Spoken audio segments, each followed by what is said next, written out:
Hello my loves, welcome back again to the channel. So today we are going to be checking out 17 weird places that speak Germany. I'm so curious to be doing this one with you guys, but if you're new to the channel, please make sure you like, subscribe, and let's get right into today's reaction. Which country do you think this welcome sign is in? And where on earth is the Germany of the Caribbean? Well, I found a whole lot of places in the world where fascinating German communities exist and some very curious stories. But first, the father. Oh wow. Europe. Ich heiße Trixie und ich wohne in der Nähe von Hamburg. Ich bin in einer kleinen Stadt nahe Hannover aufgewachsen und dann immer mehr in den Norden gewandert. Ich arbeite als Schulleiter. Ich bügle als Deutschlehrer. Ich arbeite als Lehrer. Just because it's Germany doesn't mean there isn't some interesting dialect stuff going on. During Napoleon's time, the Hunsrück region was briefly part of France, and this German dialect has a few words that sound rather French.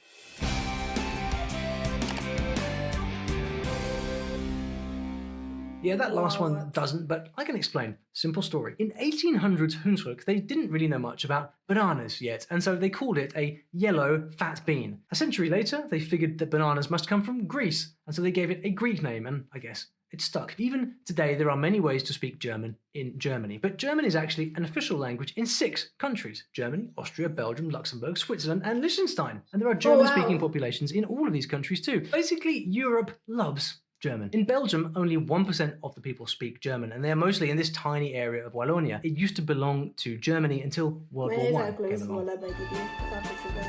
Äpfel, Äpfel, lecker, lecker, leben, leben. Du hast aber so ein schönes Lächeln. I actually get the mix in the German language in different places. It's actually not going to sound like alike with the actual German. There's going to be a reverse, or not reverse, something differ, something that differ between them, because actually Nigeria is colonized by the USA, but you know, USA brought English words, right? But here in Nigeria there's another English called Pidgin English. So we actually don't speak, we can speak, Pidgin is like English, but another version of English. Do you get? Yeah. So I feel like without understanding, I get where this is coming from. Es geht auch für die Zunge. Austrian German mostly has standard German grammar, but a unique vocabulary and lots of different dialects. Check out these 2 totally different words for plum. And that's it. Mein Name ist Desiree Dietlin. Ich komme aus Basel-Land, aus Asch in der Schweiz. Und meine Muttersprache ist Schweizerdeutsch, wie ihr gehört, Baseldeutsch. This is Swiss German. Do you think it sounds pretty? Soft around the edges, I'd say, although I believe the Swiss German dialect is pretty hard to understand, even for other Germans. Wow. Per mangiare fa parte facile, dici Ligerz. Ligerz. Okay. Cosa fai? Was machst du? Was tust? Like tun. Che sarebbe was tust tu, però da noi si dice, non si dice was machst du, si dice was tust. Dove vai? Wohin gehst du? Wo gehst du hin? Wow. So, remember this welcome sign I showed you earlier? If you guessed that it was from Italy, well, you got it right. It's a village called Isim in the Aosta Valley. People here speak Walser German, which is an outlying dialect of Alemannic German that's actually considered to be a separate language. Check this out.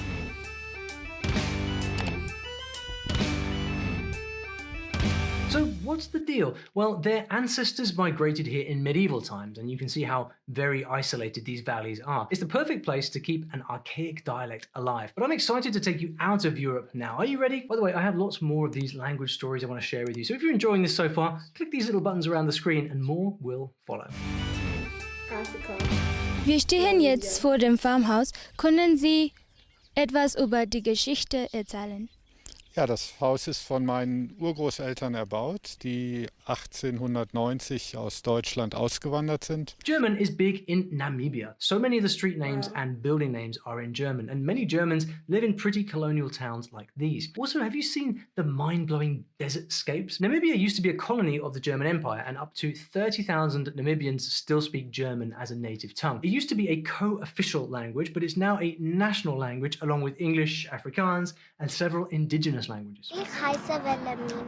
Ich bin 8 Jahre alt. So cute. Well, since Germans have been here for so long, it's really not surprising that indigenous locals also know German phrases. Und was für mich schwierig war die Aussprache. Die Aussprache muss immer gut sein. Zum Beispiel, ich habe gesagt, wie heißt das? Ich heiße. German people love South Africa, and there are around 12,000 living there who speak German as a first language. Many are expats just living it up in South Africa. I mean, they do get to have all of this. There are also many fourth-generation immigrants. What's interesting is a lot of the original Germans in South Africa were not immigrants, but came on work contracts to the Dutch East India Company in the Cape, and later the Natal Cotton Company. When the cotton failed, they simply stayed and made a new life. One of the biggest German communities live in and around a little Natal town called Wartburg, which was named after a castle in Germany. You know that one where Martin Luther translated the Bible into German? Of course you know that. Oh yeah, I heard of that. And when Martin Luther King, I actually saw the building from a recent reaction I did to how German city was built and destroyed and rebuilt. So this Wartburg, I noticed Germany does not pronounce the W as W, they pronounce it as V. So if I should pronounce this stuff in English, I'll be saying Wartburg, but in German it's Wartburg. That's crazy. Anyway, pretty awesome to hear indigenous South Africans speaking German. Now, real quick, do you want to visit one of these German-speaking communities and actually speak with the locals in German? Well, you'd better get some speaking practice then before you jump on a plane. And the sponsor of today's video helps you do exactly that. Lingoda is an online language school where you can take classes with native level teachers and really immerse yourself in the language from wherever you are in the world. I'm really impressed with how committed these guys are to helping language learners improve their skills. You can choose between small online classes with a maximum of 5 students or private one-on-one classes. This is a nice change of pace from large classes where you get almost zero time to actually practice speaking. And the more speaking practice you get, the faster your skills and confidence will grow. They teach German, yes, but they also teach Spanish, French, English, and business English too. Another cool thing is that they have classes available 24 hours a day. How do they fit it in? So you can always find something to fit your schedule and time zone. They can even meet you where you are, whether you're beginner, advanced, or anywhere in between. You can choose your own class topics, practice exercises and quizzes, and get personal feedback from the teacher. So look, if speaking is your focus, you'll find all sorts of help and support with Lingoda. And if you use the code OLLY2023, that's OLLY2023, you'll even get a 30% exclusive discount. Remember, OLLY2023, link in the description below, so you're in good company. And thank you, Lingoda, for sponsoring the video. You guys are awesome. Now, back to German language communities all around the world. Who's next? Well, the journey of many of these immigrants begins in some of the most unexpected of places, and some of the routes and paths they took were so bizarre, they've piqued the intrigue of many around the world. Yo soy de Austria, nací en Austria, con madre alemana de Hamburgo, que queda bastante lejos. There's a secret German village in Argentina, La Cumbrecita. It's a meticulously recreated Swiss German village with quite a story. The original pioneers of this town migrated from Berlin to Buenos Aires in the 1930s. They built Bavarian-esque cottages and alpine chalets. They sold plots to friends, and there was one rule: you have to build only Swiss German style. They even planted trees that would make it look like Bavaria. Well, today about 1,500 people still live there, but not just there, because 8% of Argentinians say they have German ancestry, and that's more than 3 million Argentinians, even if only 500,000 of them actually speak the language. But there's one Latin American country with even more German speakers. Viele kommen in Trachten. Für die Blumenauer ist es eine Tradition und für die Besucher ein Spaß.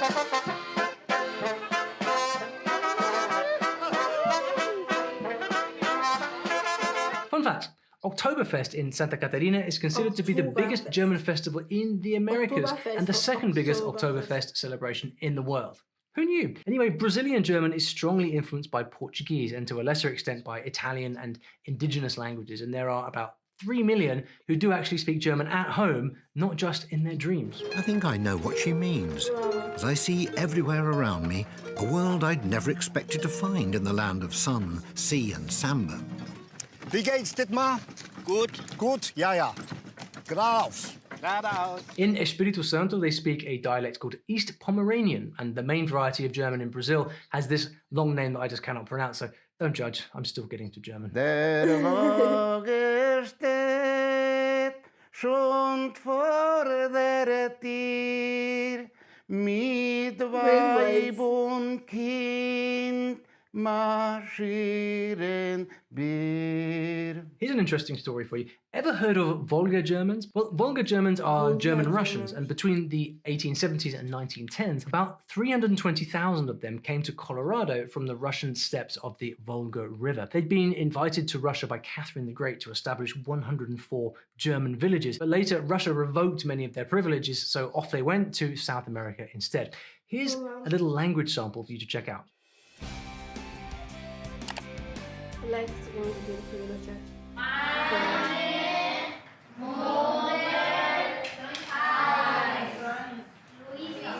Alemanes siempre salen por la cabeza en primer lugar del mundo. Bueno, según los expertos en esto, ¿verdad?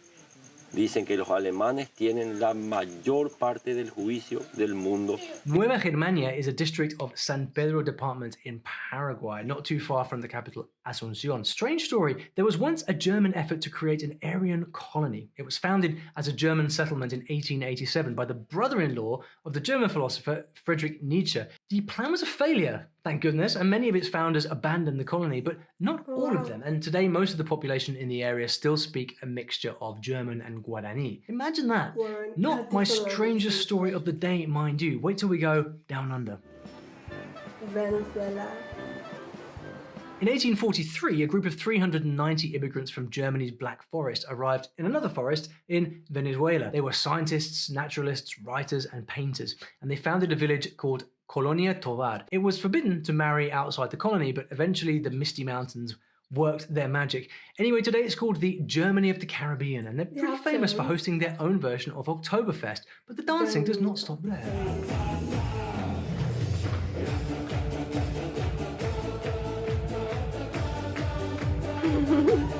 You probably know that English and French are official languages of Canada, but did you know that the city of Kitchener in Ontario was once named Berlin? Yep, German heritage has been concentrated there for a long time, and it's a large and vibrant community. If you love Oktoberfest, this is a good place to be. It's the biggest Oktoberfest in North America. I am not forgetting British Columbia, huge German community there too.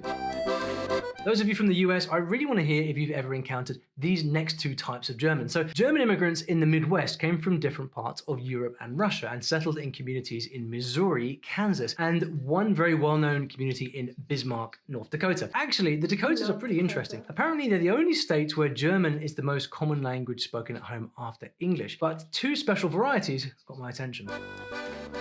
Nu haben sie als Jugendlich gespielt bis 8:30, wenn unsere Schule noch gestartet hat. Dann haben wir als die Bell gerungen. Es war ein stupid Schulhaus. Und wir haben alle 8 grades gehabt. Es waren 2 von uns Teachers. Ich hätte... People in Pennsylvania Dutch don't just say hello. They'll say, wie bist du heute? Which means, how are you doing today? And you have to respond with something snappy. I usually say something like, ich bin ganz gut, ich bin so ziemlich. Ganz gut means very good or completely good. But there are a lot of different types of phrases that people use on a regular basis. Some people say, good morning, gute Maria. Good afternoon is gute Nachmittag, and good evening is guten Abend. Pennsylvania Dutch? Well, it's an American minority language, and not Dutch at all, but a German dialect. Dutch is actually supposed to be Deutsch, and Deutsch doesn't mean Dutch, it means German. I know, one of those things obviously designed to make us crazy. Anyway, the community was formed by German immigrants and is still alive and well on the East Coast. All the Amish people do know the Pennsylvania Dutch. Some states have a very different accent and they'll use different words, but we can still understand each other. It's just, some people say frock and some people say rock. That's the name for dress. At least in the Amish communities. For sure. Vår grossfader där är gekommen ungefär 1866 lang. So, mein Mann und ich, wir haben immer draußen auf der Ranch gewohnt. Mein Mann hat für andere Leute gearbeitet, wo ein größeres Stück Land hatten. Und so haben wir Schaf und Ziehen und Vieh gezogen. Und wir haben immer noch Rambly, Schaf, die was marschieren tut. Isn't Texas supposed to be all cowboys and cattle? Well, maybe, but Fredericksburg is the home of Texas German, which is more like 1800s German with a Texan twang. Yeah, I think it's pretty cool too. And there's a reason why German in Texas never disappeared. The original German settlers refused to learn English, so they kept their German dialect pure. Well, for as long as you can do that in Texas. Anyway, today, Texas has one of the largest German communities in the southern US. Okay, ready to meet the most free-spirited German out there? You chose a good spot. Ik woon in Mexico, in Chihuahua, een gedietje dorpen. En wat ik schaffen is, ik schaf bij een, ik weet niet hoe dat plot iets moet zeggen, maar het is een hotel van cabins, wat we dan uitdragen. En dat zijn dan dingen waar mensen kunnen van een lange tijd blijven, of best van stilsje blijven, zodat we schaffen. En ik dat van de mensen willen nemen. What was that? Let's see. Mexico has around 200,000 standard German speakers, and how's this for numbers? There are over 3,000 German language schools in Mexico, second only to Brazil. These campuses in particular are the biggest German language schools in all the Americas. The young lady in this video isn't exactly speaking standard German. She's one of thousands of German Mennonites living in Latin America. Mennonites are a religious group who reject modern technology and live off the land. So this interesting dialect is a variety of Low German, although the kids do study standard German in school. The historic town of Handorf has been passionately preserved by the locals. Its German heritage can be seen in the many original buildings. The German culture spills onto the streets. Freut mich, ja? Ja, wir haben die Wurzel ausgesoffen. Immer gibt's was Neues. It's nearly hair raising up my backside, you know, to meet them that can talk with you. There's a dialect in the Adelaide Hills called Barossa German that was once a hotbed of German language. A lot of immigrants started coming to Australia from 1838, like the 38 Lutheran families escaping religious persecution. They started a little village called Handorf, famous place now, the oldest surviving German settlement in Australia. Anyway, this guy was quite the maverick. He arrived in 1855, aged 27, got married and moved into a tree. You heard me. The happy couple started their family of 16 children and named their first 7 sons Johann. I mean, what else are you going to call them? Later, other Germans moved into this area. They started a school and a church, and well, you know, that's all it takes to make a community. And of course, the language gradually took on some Aussie elements. It got the name Barossa Deutsch. There are even Barossa words in Australian vocabulary. Heard of these?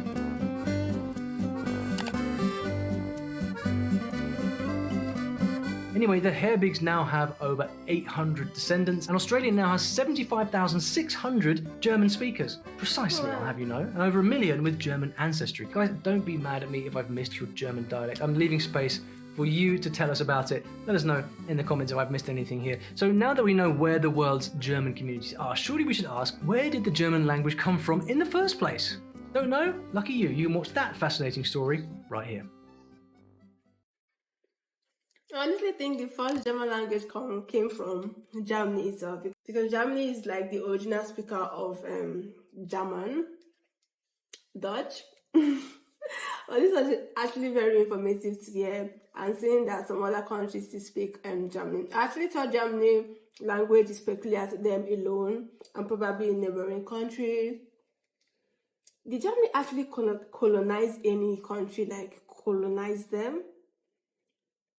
I only know of the USA and the Britain as colony, but for Germany, I don't know. So why we are like English speaker here in Africa and some other countries, because we actually colonized by the Great Britain. That's why we speak English here and our native language. But I've never had an issue, or probably I've not actually looked it up on Google or any of the search machine to see the country Germany actually colonized. Please help me with that in the comment section, as well as I'm going to be checking that out myself. So in essence, these countries actually speak German because of, you know, some settlers and people that traveled to their country, and you know, it just originated like that. It's actually so great to see other countries speak Germany, and I feel like I said it in my previous video to Germany Now, Geography Now Germany, that German language will be very hard for me to hear because I don't really have the hearing language here. I can't even, I'm not proud of it, right? But I can't even speak my native language here in Nigeria, which is very bad. Not to talk of hearing another foreign language entirely. But it would be great to be a German speaker, to be very honest. It would be a great thing. Please do not forget to like, subscribe to the channel. Also feel free to use the buy me coffee link down below. And I'll see you guys on my next one. Bye guys!